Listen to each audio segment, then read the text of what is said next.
સૌથી મોટા સમાચાર પાટણથી, જ્યાં ઝીલિયા ગેંગવોર પછી કલમ 163નો અમલ શરૂ કરાયો છે।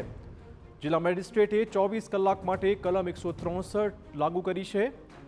પાટણ જિલ્લામાં સભા કે મેળાવડાનું આયોજન હવે નહીં કરી શકાય। 24 કલાક માટે જાહેર સભા કે મેળાવડા પર પ્રતિબંધ મૂકી દેવાયો છે।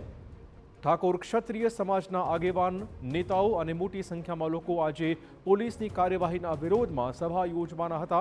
જોકે તે પહેલા પોલીસે વધુ 4 પોલીસ કર્મચારીઓ સસ્પેન્ડ કરી ક્યાંક સમાજનો રોષ ઠારવા પ્રયત્ન કર્યો, પરંતુ ક્યાંક હજુ આજે સભા યોજાય તેવી શક્યતા હોવાથી જિલ્લા મેજિસ્ટ્રેટે સમગ્ર જિલ્લામાં BNS કલમ 163 લાગુ કરી જાહેર સભા કે મેળાવડા પર પ્રતિબંધ મૂકી દીધો છે।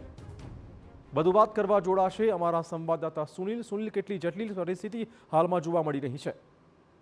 ચિરાગ, ચોક્કસ કહી શકાય તો પાટણના જે ઝીલિયા ગેંગવોર મામલે છેલ્લા એક અઠવાડિયાથી સમગ્ર જિલ્લામાં ક્યાંક પોલીસની કામગીરી સામે તો ક્યાંક કહી શકાય તો લાઠીચાર્જ મામલે સમાજમાં રોષ છે, તો કે બીજી બાજુ ઝીલિયામાં પણ ક્યાંક ના ક્યાંક જે રીતે ભાવેશ દેસાઈ જે કુખ્યાત જે કહી શકાય ખંડણીખોર અને ગુજસી ટકના આરોપીનું પણ જે કહી શકાય તો સામ્રાજ્ય તો તેને પણ ધ્વસ્ત કરી દેતા ક્યાંક ના ક્યાંક સમાજોમાં રોષ હોય કોઈ કામગીરીને લઈને કે ગમે તે કારણોસર તેને ધ્યાનમાં રાખીને છેલ્લા એક અઠવાડિયાથી આ પરિસ્થિતિ સમગ્ર જિલ્લામાં ટોક ઓફ ધ ટાઉન બની છે અને રાજ્યમાં ક્યાંક ના ક્યાંક ચર્ચામાં રહી છે। વિધાનસભા સુધી તેના પડઘા પડ્યા છે।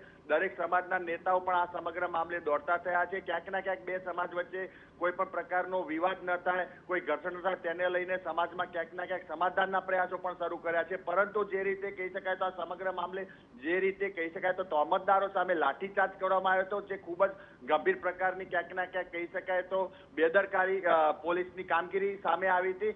જાહેરમાં જે રીતે લાઠીચાર્જ કરવામાં આવ્યો હતો તેને લઈને જે ઠાકોર સમાજ ક્ષત્રિય સમાજમાં જે રોષ હતો તેને જ લઈને કહી શકાય તો આ રોષ મામલે આજે મોટી સભા થવા જઈ રહી હતી અને ત્યારબાદ જ આજે કહી શકાય તો જિલ્લા મેજિસ્ટ્રેટે કલમ 163 લાગુ કરી અને સમગ્ર જિલ્લામાં ક્યાંય પણ 4 થી વધુ તો સુનિલ, હવે સભા કરવી એ શક્ય વાત નથી। કોઈ ચોક્કસ રિએક્શન એની પર આવ્યા છે ખરા?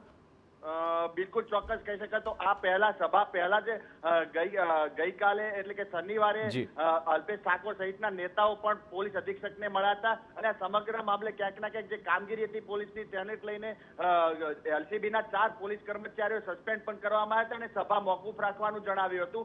પરંતુ ક્યાંક ના ક્યાંક હજુ પણ જે સમાજના કેટલાક લોકોમાં હતું કે આ સભા કરવી જેથી સમાજની એકતા જળવાઈ રહે, પરંતુ એવું ન થતા આજે ક્યાંક ના ક્યાંક પોલીસનો બંદોબસ્ત પણ વામૈયામાં અને અગાર સહિતના ગામોમાં ગોઠવાયો છે અને સભા તેમજ કોઈ અનિશ્ચિત કલમ 163 લાગુ કરવામાં આવ્યું છે। ધન્યવાદ સુનિલ તમામ જાણકારી બદલ। તો સ્થિતિ પર હાલમાં કંટ્રોલ કરવાનો પ્રયત્ન અને 24 કલાક માટે સભા અને મેળાવડા નહીં યોજી શકાય, કલમ 163નો અમલ પાટણ જિલ્લામાં શરૂ કરાયો છે।